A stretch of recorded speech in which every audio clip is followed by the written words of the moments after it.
Il était entré dans son lycée avec une carabine chargée, mais il avait reçu un geste d'humanité et de compassion qui avait fini par sauver la vie de centaines d'élèves. 911, what's the address of your emergency? There's a school shooting, Parkland High School. Parkland High School. Keenan Lowe était devenu le grand héros de cette journée à Park Rose. He put his life at danger for us. Angel Granados Diaz était sur le point de provoquer un vrai massacre au sein même du lycée qui comptait plus de 900 étudiants. Le jeune homme était à peine âgé de 18 ans.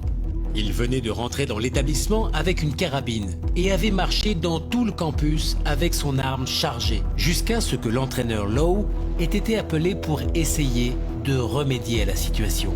You could have died. Yeah. Les élèves avaient tout de suite remarqué l'arme de Granados et tout le monde avait commencé à courir, terrorisé.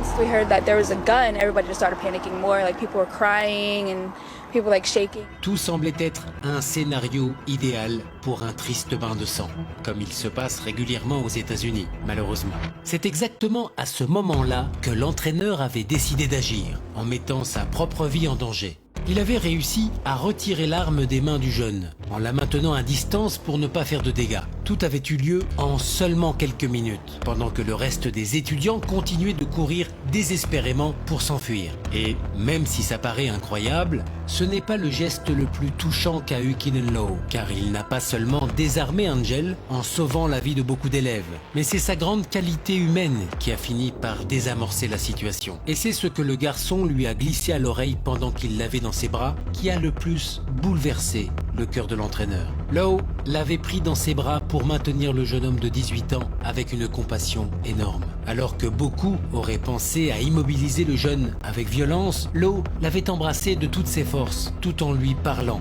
et en gardant son calme. Kid starts to break down. I didn't want to hurt anybody. I didn't want to hurt anybody. That's what he said to me. I just wanted to hurt myself. And he goes on to say, nobody cares about me. And I told him I care about him. Ce qui aurait pu se transformer en une énième tragédie scolaire avait pris un tournant totalement inattendu grâce au courage de Keen et à son intelligence au moment de gérer cette situation critique.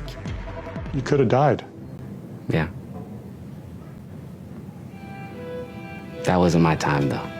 Ce professeur et entraîneur de football américain avait marqué la vie de tout le monde pendant cette journée inoubliable. Mais ce n'est pas la seule chose inoubliable que l'ancien sportif a fait dans sa vie. Après avoir joué pour l'équipe de football américain de l'Oregon, Lowe avait déjà une carrière toute tracée pour atteindre les sommets en NFL. Mais de façon aussi inattendue que son récent geste héroïque, il avait perdu son meilleur ami. L'overdose accidentelle de celui qui était comme un frère pour lui l'avait fait retourner directement à Portland, sa ville natale, où il avait réussi à obtenir un contrat pour travailler au lycée de Park Rose. Ce n'est pas seulement sa vie qui allait changer, c'est aussi celle de tous les élèves de l'établissement. I don't really have much of a dad right now, so when he came in here, he changed my mentality of there's actually someone out there that I can look up to. Lowe était déjà très respecté et apprécié dans sa ville, mais cet acte totalement désintéressé pour sauver la vie de tous ses élèves n'a fait qu'augmenter l'affection que tous lui portent, même s'il n'aurait jamais imaginé devoir passer par un tel événement. You think it will ever happen? Never. Never in a million years. Nous ne saurons jamais la quantité de vie que Keenan Lowe a réussi à épargner ce jour-là, ni la tournure tragique que ça aurait pu prendre s'il n'avait pas agi comme il l'a fait. Le jeune garçon, de son côté, a été placé en liberté conditionnelle avec un suivi de sa santé mentale. Dans un pays comme les États-Unis, où on estime qu'environ 11 personnes meurent tous les jours à cause des armes à feu, Keenan Lowe est, sans l'ombre d'un doute, un héros nécessaire.